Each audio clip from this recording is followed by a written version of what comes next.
থেকে ফ্রেশ হয়ে বাইরে আসে। খিদে পেটটা চোচো করছে। উফ, এখন আর থাকা যাচ্ছে না। তাই তে দরজার কাছে গিয়ে দরজায় টোকা দিতে দিতে বলল, কেউ আছো? কেউ আছো বাইরে? শুনছো আমার কথা? ছেড়ে তো দিবে না জানি, তাহলে আমাকে কিছু খেতে দাও। তোমাদের বসকে বলো, সে যদি আমার উপর এত টর্চার করতে চায় তাহলে যেন আমাকে কিছু খেতে দেয়। খিদে আমার পেট চোচো করছে, ভীষণ ক্লান্ত লাগছে। এভাবে থাকলে তো আমি মরে যাব। তোমরা কি আমাকে মারতে চাও? তাহলে প্লিজ মেরে ফেলো। খিদের যন্ত্রণা আমার আর সহ্য হচ্ছে না। এর কথা শেষ হতে না হতেই জঙ্কক রুমে আসে।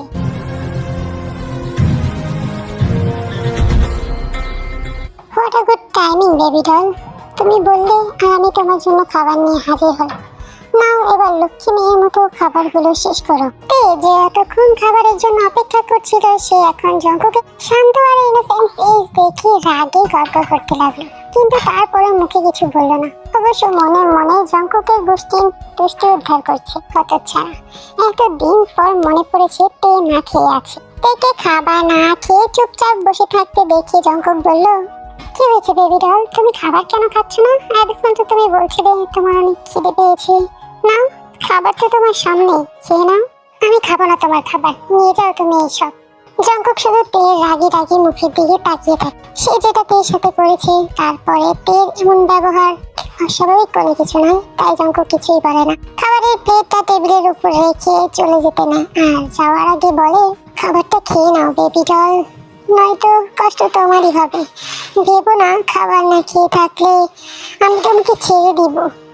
ইহকালেও আমি তোমাকে ছাড়বো না। তুমি বেঁচে থাকলেও তোমাকে এখানে থাকতে হবে, আর তুমি মরে গেলেও তোমার লাশটা আমি এখানেই দাফন করব।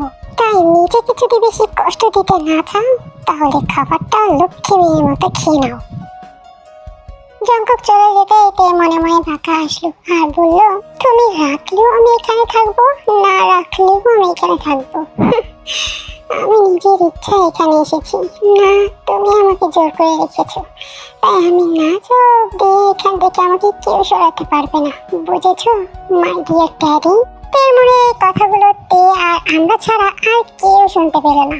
তে আবারও ন্যাকামি করে কান্না কান্না গলায় বলল, শোনো হার্টলেস মাফিয়া, আমি জানি না আমার বাবা এসব করেছে কিনা, আর যদি আমার বাবা এসব করেও থাকে তাহলে আমি তো কিছু করি নাই, তাহলে তুমি তার শাস্তি আমাকে কেন দিচ্ছ? প্লিজ আমার উপর এত টর্চার না করে আমাকে ছেড়ে দাও। আমি তো কিছু করিনি, তুমি কেন বুঝতে পারছো না? আমাকে এত কষ্ট কেন দিচ্ছ? ছেড়ে দাও আমাকে, ছেড়ে দাও আমাকে প্লিজ। এই খাবারগুলোর দিকে তাকায়, খাবার দেখেই তার জিভে জল এসে গেল। অনেক খিদে লেগেছে, তাই তে বলল, আমি কি খাবারগুলো খেয়ে নেব? কিন্তু আমার অনেক খিদে পেয়েছে, যেহেতু আমাকে এখানে থাকতেই হবে তাহলে খাবারগুলো খেয়েই নেই, ওরা আমাকে এত সহজে ছাড়বে না। এই বলে তে খাবার খেতে স্টার্ট করলো।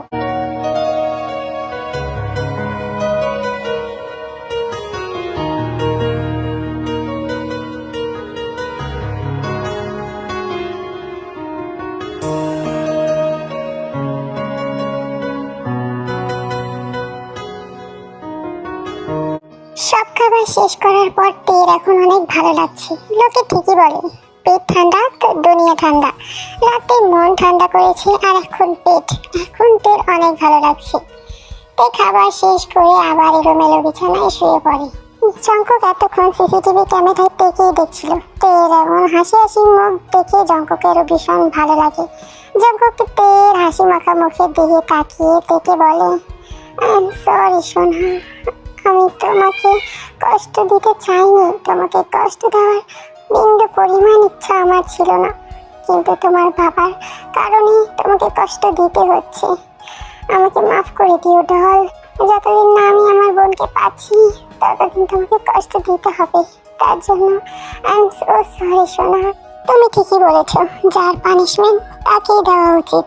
তোমার বাবাকেই দিব তোমার বাবার পানিশমেন্ট। একবার শুধু তাকে পাই, তারপর ওই শরীর বাচ্চাকে আমি জানে মেরে ফেলবো। হয়তো তুমি তখন তোমার বাবার খুনির সাথে থাকতে চাইবে না, কিন্তু ডল তুমি আমার অবসেশন হয়ে গেছো। তোমাকে ছাড়া তো আমি থাকতে পারবো না। বাই হোক আর বাই ক্রুক, আমি তোমাকে নিজের করে নিজের কাছেই ধরে রাখবো। নামজুন, মিস্টার কিমের তরফ থেকে কোনো রিপ্লাই এসেছে? না জঙ্কুক, এখনো কোনো খবর আসেনি। কি? এখনো আসেনি? আর ওই হারামজাদা মিস্টার কিমের কোনো খবর পেয়েছিস? না জঙ্কুক, এখনো মিস্টার কিমকে আমরা খুঁজে পাইনি। আল্লাহ জানে কোথায় লুকাইছে। ডরপক হারামজাদা, আল্লাহ জানে কোথায় লুকাইছে। একবার শুধু পাই, তারপরে ওকে কেটে আমি কুকুর দিয়ে খাওয়াবো। ঠিক তখন ওই জঙ্কুকের ফোনে একটা ভয়েস নোট আসে মিস্টার কিমের ফোন নাম্বার থেকে। জঙ্কুক সেটা প্লে করে শুনে, হাই মিস্টার জিয়ন জঙ্কুক, তুমি কি ভেবেছো আমার মেয়ের সাথে এরকম করলে আমি তোমার বোনকে ছেড়ে দিব? আমি আমার মেয়েকে ওই রকম ট্রেনিং দিয়েছি যাতে কেউ তাকে ভাঙতে না পারে। সে কোনোভাবেই তোমার সামনে নত হবে না, কারণ সে জানে কিভাবে পরিস্থিতি সামাল দিতে হয়। তাই ওর সাথে যত যাই কিছু করে না কেন তাতে আমার কিচ্ছু আসে যায় না, কারণ আমি জানি আমার মেয়ে অনেক স্ট্রং। আর তোমার বোনকে তুমি কোনোদিনও খুঁজে পাবে না, সে আশা ছেড়ে দাও। আর এই বিষয়টা তুমি যেরকম ভাবছো মোটেও সেই রকম না। ভয়েস নোটটা শোনার পর জঙ্কুকের চোখ রক্ত লাল হয়ে গেল। রাগে তার মাথা ফেটে যাচ্ছে। আর কিছুই শুনলো না, দূরে ছুঁড়ে মারলো ফোনটা। আর রাগে গজগজ করতে করতে বলল, মানুষ কতটা নিকৃষ্ট হলে নিজের মেয়ের এমন ভয়ানক অবস্থা দেখেও এইরকম ভাবে উস্কানিমূলক কথা বলতে পারে। ছি, আমার তো সন্দেহ হচ্ছে এই শুয়োরের বাচ্চা আসলেই তের বাবা, তো নয়তো কোনো বাবা কি করে এত খারাপ হতে পারে। আমার তো আমার বোনের কষ্টে কষ্ট হচ্ছে, কলিজা পুরে ছারখার হয়ে যাচ্ছে। তাহলে ওর কেন হচ্ছে না? ওর কেন নিজের মেয়ের জন্য বিন্দু পরিমাণও কষ্ট হচ্ছে না? কেন হচ্ছে না নামজন, কেন হচ্ছে না? জঙ্কুক, আমার মনে হয় আমরা কোনো ভুল করেছি। তে ঠিকই বলেছিল, তে যদি মরেও যায় তারপরেও এই লোকটার কিচ্ছুই আসবে যাবে না। আমাদের কি তেকে ছেড়ে দেওয়া উচিত? ছেড়ে দিব? জীবনেও না।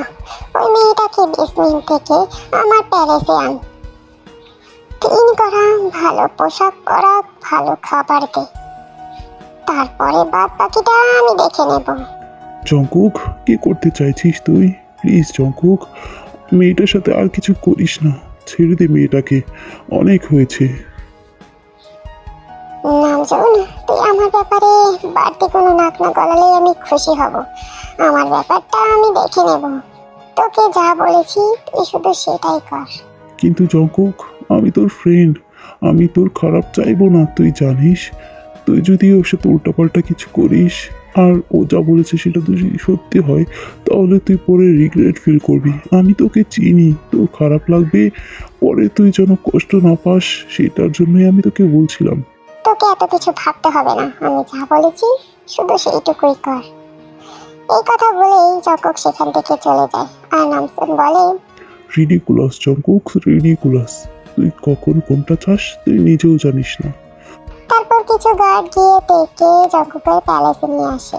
তারপর মেয়েরা মিলে তেকে ক্লিন করে, ভালো পোশাক পরায় আর খাবার দেয়।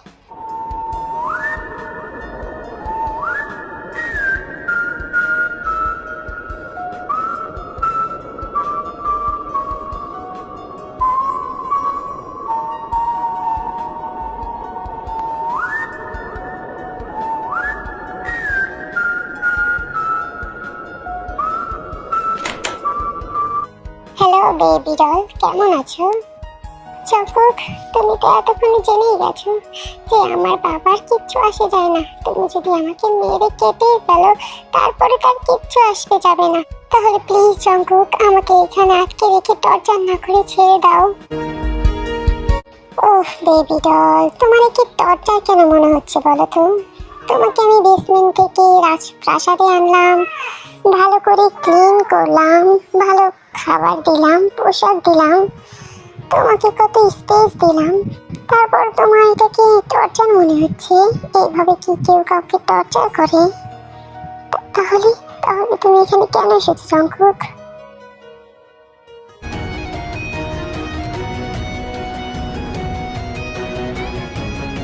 মাই সুইটি কিউটি বেবি ডল, কি বলো তো, তুমি এত এত বিউটিফুল যে আমি সবসময় তোমার প্রতি অবসেস হয়ে যাচ্ছি।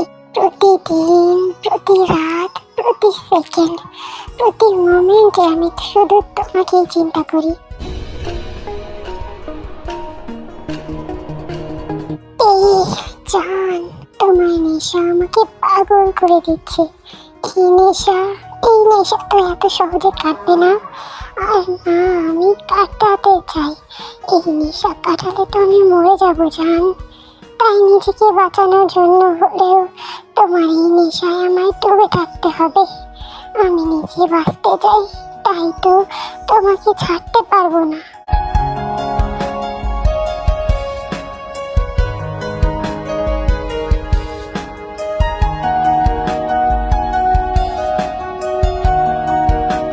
জঙ্কুক তেকে ডেসপারেটলি কিস করছে, কিন্তু তে কিস ব্যাক করছে না। কখনোই করেনি, কিন্তু আজ জঙ্কুকের সেটা পছন্দ হলো না। তাই জঙ্কুক তেকে বলল, জান প্লিজ চল, শুধু একটাবার আমাকে কিস ব্যাক করো। আমি অনুভব করতে চাই তুমি আমাকে ভালোবাসলে আমার ঠিক কেমন লাগবে। প্লিজ জান, প্লিজ, শুধু একবার। তারপরেও তে কিছুই করে না। আর এই লিপস, উফ তে, তোমার এই লিপস অনেক সুইট, অনেক টেস্টি জান। তারপর জঙ্কুক তের নেকে আদর করে আর তারপর তার কোমলায় একটা সুন্দর ম্যাসাজ দেয়।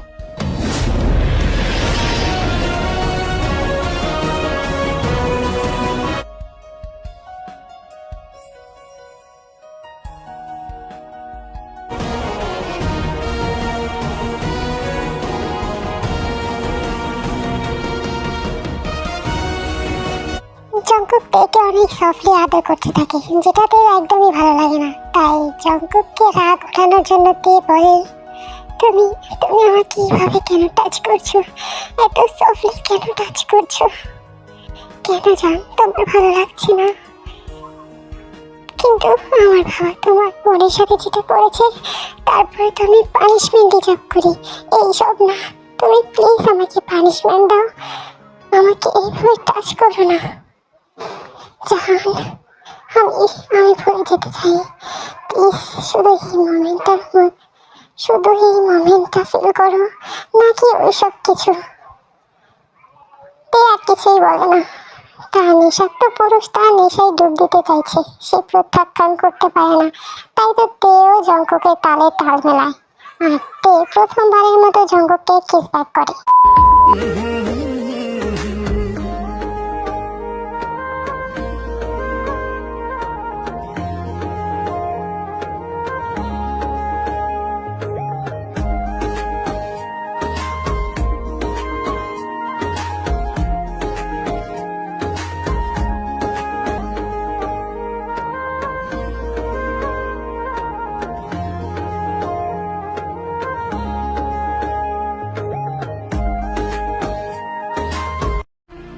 मुझको दे तू मिट जाने, अब खुद से दिल मिल जाने।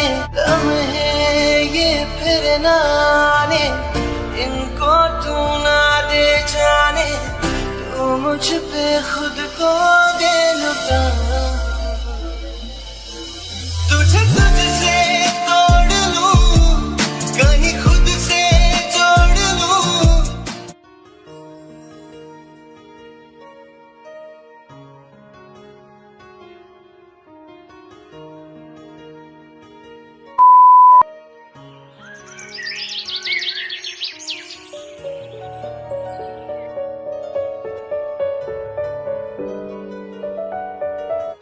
আমরা ভেঙে ঘুম থেকে ওঠে। জঙ্কুককে ঘুমন্ত অবস্থায় নিজের পাশে দেখে ভূত থাকার মতো চমকে যায়। জঙ্কুক তো কখনোই তার সাথে ঘুমায় না। তার সাথে ওইসব করার পর জঙ্কুক নিজের রুমে চলে যায়। আর জঙ্কুক তার পাশে শুয়ে আছে। ঘুমন্ত জঙ্কুককে কতই না সুন্দর লাগছে। কয়েক সেকেন্ডে বিশ্বাসই করতে পারছিল না, এতদিন এক ছাদের নিচে থেকেও জঙ্কুক কখনো তার পাশে ঘুমায়নি। রাত শেষ হলেই জঙ্কুক নিজের রুমে চলে যেত, অথচ আজ তার প্রিয় মানুষটা ঠিক তার পাশেই নিশ্চিন্তে ঘুমিয়ে আছে। পেট ঠোঁটে অজান্তে এক ফোঁটা হাসি ফুটে উঠল। মনে হচ্ছিল সে যেন কোনো সুন্দর স্বপ্ন দেখছে। এই সকালটা, এই মুহূর্তটা তার কাছে পৃথিবীর সবচাইতে মূল্যবান উপহার। এই দিনের অপেক্ষাতেই তো তে ছিল এতদিন।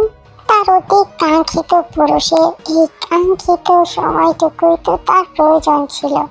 তার জন্যই তো এত পরিকল্পনা, এত ত্যাগ, এত অভিনয়, এত কিছু করলো সে। নিজের আইডেন্টি লুকিয়ে জঙ্কুকের দেওয়া সকল টর্চার মেনে নেওয়ার ফল বুঝি এতটাই মিষ্টি ছিল। তার কাছে এইটা দুনিয়ার সবচাইতে বড় উপহার, যেটা জঙ্কুক অজান্তেই তাকে দিয়ে দিয়েছে। ত্যাগ ফোটাও নড়লো না, না একটু শব্দ করলো, শুধু নেশা ভরা চোখে জঙ্কুকের দিকে তাকিয়ে রইল। ঘুমন্ত জঙ্কুককে যেন আরো বেশি সুন্দর লাগছে। তার কালো এলোমেলো চুল কপালের উপর পড়ে আছে, লম্বা ঘন চোখের পাপড়িগুলো গালের উপর ছায়া ফেলেছে। ধারালো নাক, নিখুঁত চোয়াল, হালকা গোলাপি ঠোঁট, ঠোঁটের নিচের কালো কুচকুচে তেল, যেন কোনো শিল্পী নিজের সবটুকু নিখুঁততা দিয়ে তাকে সৃষ্টি করেছে। অনেক নেশা লাগলো জঙ্কুকের ঠোঁট দেখে। সেই ঠোঁটে গভীর এক চুমু খাওয়ার ইচ্ছা লাগলো, কিন্তু নিজের ইচ্ছাকে নিজের মনের ভিতরে চাপা দিল। অজান্তেই তে হাত বাড়ালো জঙ্কুককে ছোঁয়ার জন্য। খুব ইচ্ছে করছিল একবার তার গালটা ছেড়ে দিতে, কিন্তু শেষ মুহূর্তে হাতটা থেমে গেল। স্পর্শ লাগার সাথে সাথে যদি জঙ্কুক উঠে যায়, তাই স্পর্শ করার সাহস হলো না। তার বদলে আঙুলের ডগা দিয়ে বাতাসে জঙ্কুকের মুখের অবয়ব আঁকতে লাগলো। তার চোখে ছিল অদ্ভুত এক নেশা, কারণ এই মানুষটাই তার অবসেশন, তার নেশা, তার আসক্তি, তার বেঁচে থাকার একমাত্র কারণ। জঙ্কুকের দিকে তাকিয়ে থাকতে থাকতে তের হঠাৎ করে 2 বছর আগের সেই দিনটার কথা মনে পড়লো, যেদিন তে জঙ্কুককে প্রথম দেখেছিল। বিশ্ববিদ্যালয়ের বার্ষিক অনুষ্ঠানের আজ উৎসবের আমেজ, চারপাশে সাজসজ্জা, ক্যামেরার ফ্ল্যাশ আর ছাত্রছাত্রীদের ভিড়। আজকের অনুষ্ঠানের প্রধান অতিথি ছিল জঙ্কুক। জঙ্কুক স্টেজে উঠতেই পুরো হল রুম যেন স্তব্ধ হয়ে গেল। অনেক মেয়েদেরই তার দিকে মুগ্ধ হয়ে তাকিয়ে আছে। কেউ ছবি তুলছে, কেউ সুযোগ খুঁজছে তার সঙ্গে কথা বলার। কয়েকজন তো সাহস করে এগিয়েও গেল। এক্সকিউজ মি স্যার, একটা সেলফি হবে? আপনার নাম্বারটা কি পাওয়া যাবে? জঙ্কুক শুধু ভদ্রভাবে হালকা হাসলো, সরি। এর বেশি কিছু না বলে সবাইকে এড়িয়ে নিজের কাজে চলে গেল। অন্যদিকে কিম তাইয়ং তে সবার কাছে একজন সাধারণ বিশ্ববিদ্যালয়ের ছাত্রী, কিন্তু বাস্তবে সে আন্ডারওয়ার্ল্ডের ভয়ঙ্কর মাফিয়া কুইন।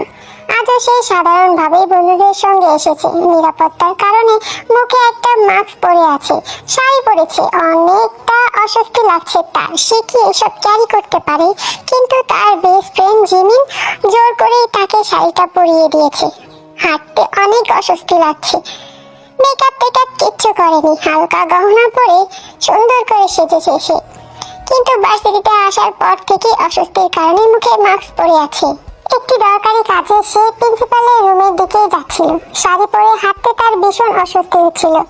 উফ, এই শাড়ি যে এত ঝামেলার। বিড়বিড় করতে করতে মোড় ঘুর তার শক্তপোক্ত বুকের সাথে ধাক্কা খেয়ে পড়ে যেতে নিলেই কেউ একজন তাকে ধরে ফেললো। লোকটার শক্তপোক্ত 2 হাত জড়িয়ে আছে তের কোমর। তে বিস্ময়ে চোখ বড় বড় করে তাকালো। স্টেজে সেই লোকটা, যে আজকের অনুষ্ঠানের চিফ গেস্ট, সকল মেয়ের ক্রাশ বয়ও বলা চলে। কয়েক সেকেন্ড দুজনের চোখ একে চোখে আটকে রইল। এটা প্রথম কোনো ছেলে যে তেকে এভাবে স্পর্শ করেছে। তে দ্রুত সরে দাঁড়ালো। জঙ্কুকও সঙ্গে সঙ্গে হাত সরিয়ে নিল। সরি মিস, আপনি কি ঠিক আছেন? Yes, I am fine, thank you. আপনি না ধরলে আমি পরেই যেতাম। আসলে আমি শাড়ি ক্যারি করতে পারি না, বান্ধবীরা জোর করে আমাকে শাড়িটা পরিয়ে দিল। তে নিজেই নিজের ব্যবহারে অবাক হলো। সে চেনে না জানে না এমন একটা ছেলেকে এক্সপ্লেইন করছে সে শাড়ি কেন পরছে। How funny. মেয়েটার সহজ সরল কথায় জঙ্কুক হাসলো। It's okay, calm down.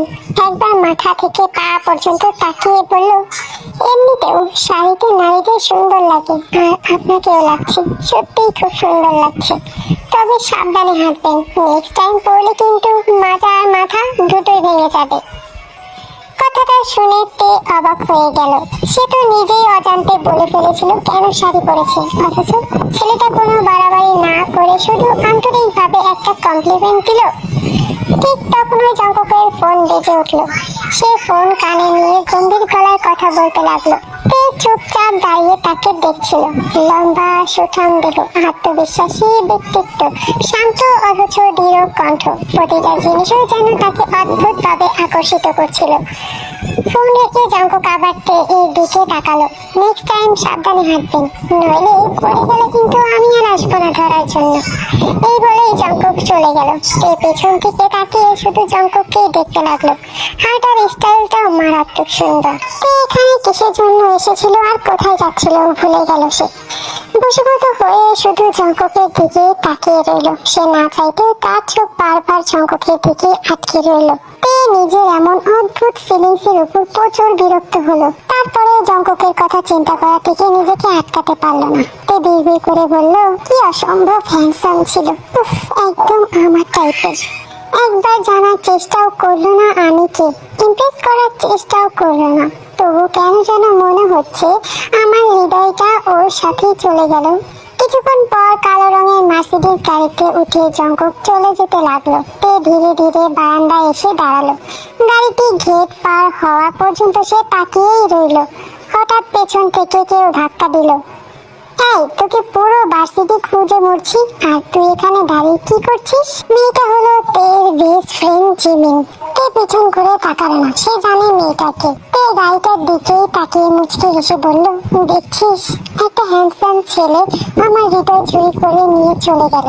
আমি মনে হয় ক্রাশ খেয়েছি। না না, ক্রাশ না, লাভ এট ফার্স্ট সাইটে পড়েছি। জিমিন চোখ কপালে তুলে বলল, কি, তুই ক্রাশ খেয়েছিস? অসম্ভব, তোর মতো হার্টলেস একটা মেয়ে কি করে কোনো ছেলে তোর ক্রাশ খেতে পারে? যার বুক ফাটে তো মুখ ফুটে না। কোথায় সে? দেখা আমাকে, আমিও দেখি ছেলেটা কেমন, যাকে দেখে তোর মতো পাথর হৃদয়ের মেয়ে প্রেমে পড়েছে। জিমিন গেটের দিকে তাকালো। ঠিক তখন ওই কালো মার্সিডিজটা গেটের বাইরে চলে গেল। ইস, একটু আগে দেখলে তো দেখতে পারতাম। নাম কি? কে সে? কেমন দেখতে? কোথায় বাড়ি? জিজ্ঞাসা করেছিস কিছু? ধীরে মাথা নাড়ল। কিছু জানি না আমি। একটু থেমে মৃদু এসে বলল, শুধু এইটুকু জানি, আজ প্রথমবার একটা ছেলে আমার হৃদয়ে দাগ কেটে গেল, যেটা সারা জীবন থেকে যাবে। সেদিনের সেই ছোট্ট ঘটনার পর থেকে যতই নিজেকে ব্যস্ত রাখার চেষ্টা করুক না কেন, তার মন বারবার ফিরে যেত সেই অপরিচিত ছেলেটার কাছে। সে না জানতো জঙ্কুক কে, না তার নাম, না তার পরিচয়, এমনকি তার কাছে জঙ্কুকের কোনো ছবিও ছিল না। তাই চাইলেও কোনো তথ্য বের করতে পারেনি। অবশ্য চাইলে তার কাছে জঙ্কুকের ইনফরমেশন বের করা কোনো ব্যাপারই ছিল না। সে আন্ডারওয়ার্ল্ডের একজন মাফিয়া কুইন। কারো পরিচয়, অতীত কিংবা বর্তমান খুঁজে বের করা তার জন্য কোনো কঠিন কাজ ছিল না। কিন্তু সে ইচ্ছা করে তা করেনি, কারণ সে কখনোই চায়নি নিজের ক্ষমতা ব্যবহার করে একজন সাধারণ মানুষের জীবনে ঢুকে পড়তে। তাছাড়া সে তখন প্রেম কিংবা সম্পর্ক কোনো কিছুর মধ্যেই জড়াতে চায়নি। তাই নিজের অনুভূতিগুলোকে গুরুত্ব না দিয়ে দূরে সরিয়ে রেখেছিল। কিন্তু মানুষ যত দূরে থাকতে চায়, কখনো কখনো ততটাই কাছে চলে আসে। 2 বছর ধরে জঙ্কুকের স্মৃতি ধীরে ধীরে এর মনে এক ধরনের নেশায় পরিণত হয়।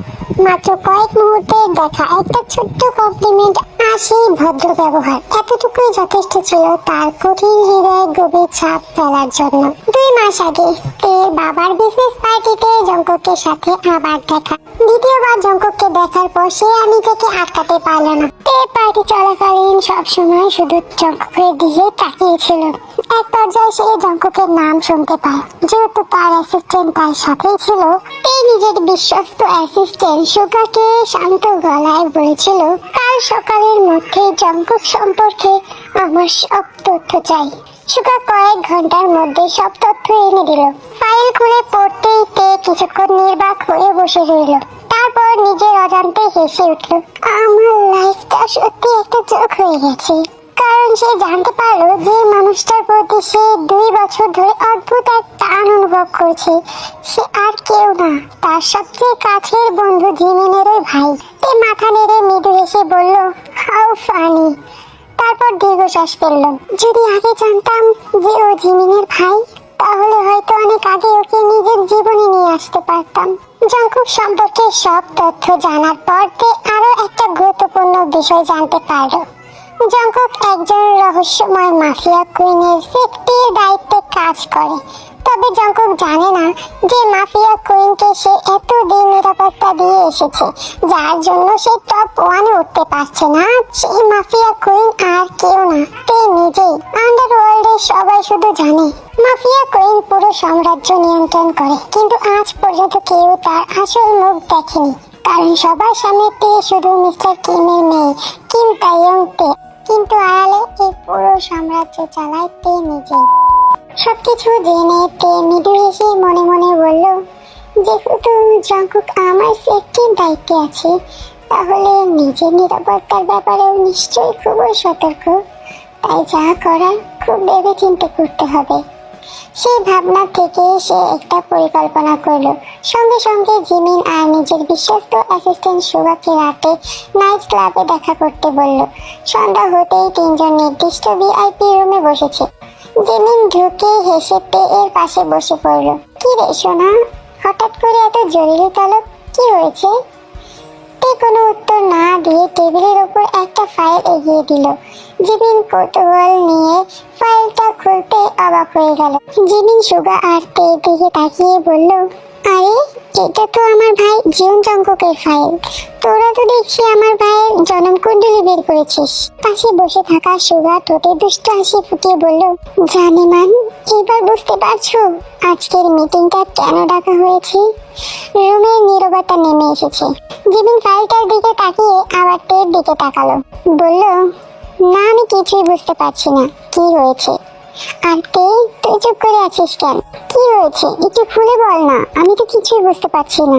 এই কয়েক সেকেন্ড চুপ করে রইল, তারপর ধীরে ধীরে 2 বছর আগে সেই ভার্সিটির ঘটনা শুরু থেকে সব বলল। প্রথম দেখা, সেই ছোট্ট কমপ্লিমেন্ট, আর কিভাবে অজান্তে জঙ্কুক তার মনে জায়গা করে নিয়েছে। ধীরে ধীরে তার অবসেশন হয়ে গেছে। সব শুনে জিমিন চুপ হয়ে গেল। তে নিচু গলায় বলল, জিমিন, আমি তোর ভাইকে চাই। আমি ওর প্রতি ভীষণ অবসেস হয়ে গেছি। যে করেই হোক আমার ওকে লাগবে। প্লিজ, আমার তোর এর প্রয়োজন। এতক্ষণ জিমিন মনে হয় নিজের দম হাতে করে রেখেছিল। এখন তের কথা শুনে স্বস্তির নিঃশ্বাস ফেলল। হেসে বলল, এই কথা আগে বলিসনি কেন? আমি তো ভাইয়াকে বুঝিয়ে সুঝিয়ে রাজি করিয়ে দিতাম, আর তুই আমাকে ভয় দেখিয়ে দিলি। আমি ভেবেছি না জানি কি হয়েছে। তে মাথা নাড়ল, না করে বলল, ওকে কখনোই বলবি না যে আমি ওকে ভালোবাসি। জিমিন অবাক হয়ে তাকালো। তে শান্ত গলায় বলল, অনেক সময় একটা মেয়ে যখন একটা ছেলেকে ভালোবাসে, ছেলেটা সেটা ততটা গুরুত্ব দেয় না। কিন্তু যখন একটা ছেলে একটা মেয়েকে সত্যিকারের ভালোবাসে, তখন সে নিজেই মানুষটাকে পাওয়ার জন্য সবকিছু করতে প্রস্তুত থাকে। একটু থেমে সে মুচকি হাসলো। আমি চাই আমার প্রেমিক আমার জন্য পাগল হোক, এমন পাগল যে আমাকে হারানোর কথা কল্পনাও করতে পারবে না। আমি যখন তাকে বলবো যে আমার গোটা পৃথিবী প্রয়োজন, সে যেন বিনা বাক্যে আমাকে সেটা এনে দেয়। আর আমার জন্য, শুধুমাত্র আমার জন্য এই পৃথিবীটাকে ধ্বংস করার ক্ষমতা রাখে। আর আমার জন্য সে এতই পাগল হবে যে আমার একবার বলায় জানো জ্যান্ত সিংহের কলিজাও আমার জন্য নিয়ে আসতে পারে। আমার টাইপের হতে গেলে তো তাকে সবকিছু করতেই হবে। সমানে সমানে না হলে কি আর ভালোবাসা হয়? জিমিন ভ্রু কুচকে বলল, তাহলে তুই কি করতে চাইছিস? তে এবার সুগার দিকে একবার তাকিয়ে ঠোঁটে বাঁকা হাসি ফুটিয়ে বলল, তোকে আমার জন্য একটা কাজ করতে হবে সোনা। জিমিন বিন্দু মাত্র দেরি না করে বলল, তুই শুধু বল, তোর জন্য আমার জীবনও হাজির। তুই আমার বেস্ট ফ্রেন্ড, তোর কারণে আজ সুগা আমার জীবনে আছে। তুই না থাকলে হয়তো ও আমাকে কখনোই গ্রহণই করতো না। তাই তোর ভালোবাসা পাওয়ার জন্য আমি যতটুকু পারি সাহায্য করব। তে ধীরে ধীরে বলল, তাহলে তুই কিডন্যাপ হয়ে যা। জিমিন বিস্ময়ে প্রায় চিৎকার করে উঠল, কি মানে কি? এইটা কিভাবে সম্ভব? তুই আমাকে কিডন্যাপ হতে কেন বলছিস? আর ভাইয়া তো আমাকে কিছুতেই ছাড়বে না। অনেক কষ্টে ওকে রাজি করিয়ে কলেজের প্রফেসরের চাকরিটা নিয়েছি। তুই তো জানিস আমার সঙ্গে সবসময় নিরাপত্তা রক্ষী থাকে। কেউ যদি আমাকে কিডন্যাপ করতে আসে, ভাইয়া তাকে ছেড়ে কথা বলবে না। আরে পাগলি, তোকে সত্যি সত্যি কেউ জোর করে কিডন্যাপ করবে না। সবটাই আমাদের প্ল্যান হবে। তুই নিজের ইচ্ছায় আমাদের সঙ্গে চলে যাবি। তাহলে তোর ভাই কাকে শাস্তি দেবে? জিমিন এখনো পুরোপুরি বুঝতে পারছিল না। তখন সুগা নিজের কোটের পকেট থেকে দুটো বিমানের টিকিট বের করে টেবিলের উপর রাখলো। জিমিন টিকিটের দিকে তাকিয়ে অবাক হয়ে বলল, সুইজারল্যান্ডের টিকিট? সুগা হেসে বলল, এক্স্যাক্টলি। অ্যাকচুয়ালি সোনা, তুমি আমার সঙ্গে হানিমুনে যাচ্ছ। আমাদের গোপনে বিয়ে হয়েছে 1 বছর হয়ে গেছে, কিন্তু এখনো কোথাও যাওয়া হয়নি। তাই ভাবলাম এবার সেই সুযোগটা নেওয়া যাক। আর এই দিকে তে নিজের পরিকল্পনা এগিয়ে দেবে। একটা কথা বলে রাখি, এখানে সুগা তেকে নাম ধরে ডাকছে কারণ জিমিন জানে না যে তে একজন মাফিয়া। জিমিন জানে সুগা তে অনেক ক্লোজ ফ্রেন্ড, ঠিক আছে? আর তেও কখনো জিমিনকে ক্লিয়ার করে বলে না সে আসলে কে। জিমিন দ্বিধা ভরা গলায় বলল, কিন্তু আমার খুব ভয় করছে, ভাইয়া যদি সব জেনে যায়। তে আত্মবিশ্বাসী গলায় বলল, কেউ কিছুই জানতে পারবে না। তুই প্রতিদিনের মতো কলেজে যাবি, কিন্তু সেদিন আর বাড়ি ফিরবি না। এরপরে সব দায়িত্ব সুগা সামলে নেবে। সুগার দিকে তাকিয়ে বলল, সামলে নিবি তো সবকিছু? অফকোর্স মাই কুইন, আপনার জন্য সবকিছু। আপনি যেটা বলবেন সেটাই হবে। জিমিন এই ব্যাপারে ভীষণ অবাক হয়, কারণ সুগা সবসময় থেকে কুইন সম্বোধন করে, কিন্তু কখনোই এটা গভীরভাবে চিন্তা করে দেখে না আসলে কেন করে। রুমে আবার নীরবতা নেমে এলো। তের চোখে তখন এক রহস্যময় দৃঢ়তা। তার পরিকল্পনা শুরু হয়ে গেছে সেদিনই, আর সেদিন থেকে আজ পর্যন্ত যা কিছু হয়েছে সব তের পরিকল্পনা মতোই হয়েছে।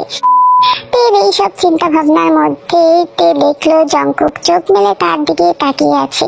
জংকুকের চোখে চোখ পড়তে তে হাত সরিয়ে ফেললো। জংকুক হেসে বলল, I know sweetheart, I am damn handsome. That's why তুমি সবসময় আমার দিকে এইভাবে তাকিয়ে থাকবে। না মানে আমি কখন? তে জংকুকের কথায় অনেক লজ্জা পায়, তাই জানালার দিকে ঘুরে বসে পড়ে। জংকুক বলে, বেবি ডল, তুমি যদি আমার হ্যান্ডসাম ফেস আর সেক্সি বডি দেখতে চাও তাহলে দেখতে পারো, এতে কোনো সমস্যা নেই। আমার এতে কোনো প্রবলেম নেই। না না, একদম না, আমি এরকম কিছু করতে চাই না। আসলে আমি ফ্রেশ হতে চাচ্ছিলাম। ফ্রেশ তো আমি হব, চলো আজকে তোমাকে আমি ফ্রেশ করাই।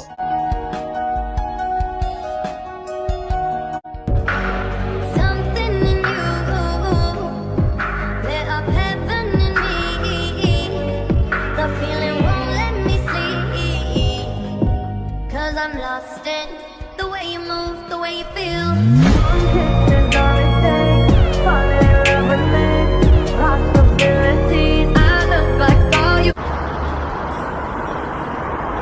নামজুন, কোনো খবর পেলি? না জংকুক, কোনো খবর পাইনি, না মিস্টার কিমের আর না জিমিনের। কিন্তু জংকুক, আজ সকালে আমাদের অ্যাড্রেসে একটা লেটার এসেছে। তারপর যে হোক জংকুককে সেই লেটারটা এনে দেয়। লেটারে লেখা ছিল, তোমার কি মনে হয় মিস্টার জিমি জংকুক, তুমি এত সহজে আমাকে কিংবা তোমার বোনের লাশ খুঁজে পাবে? ভুলে যাও, কোনোদিনও পাবে না। আর রইল আমার মেয়ের কথা, তাকে তুমি যা খুশি করো, তাতে আমার কিচ্ছু আসে যায় না। এমনিতেও আমার মেয়ে অনেক স্ট্রং, তুমি চাইলে তার সাথে আরো কিছু করতে পারো। ছি, কেমন বাপ সে, নিজের মেয়ে সম্পর্কে এইসব কথা বলছে।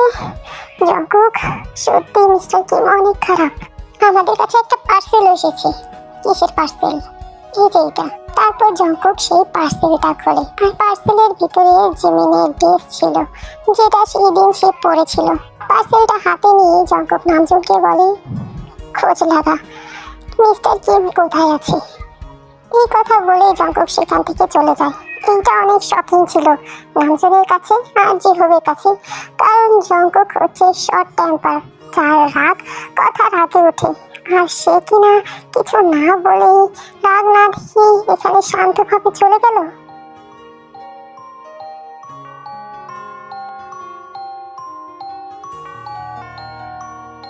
এই পার্টটা এখানেই শেষ করছি। স্টোরিটা আমি 2 শট বানাতে চেয়েছিলাম, কিন্তু 3 শট হয়ে গেছে, তার জন্য আই এম সো সরি।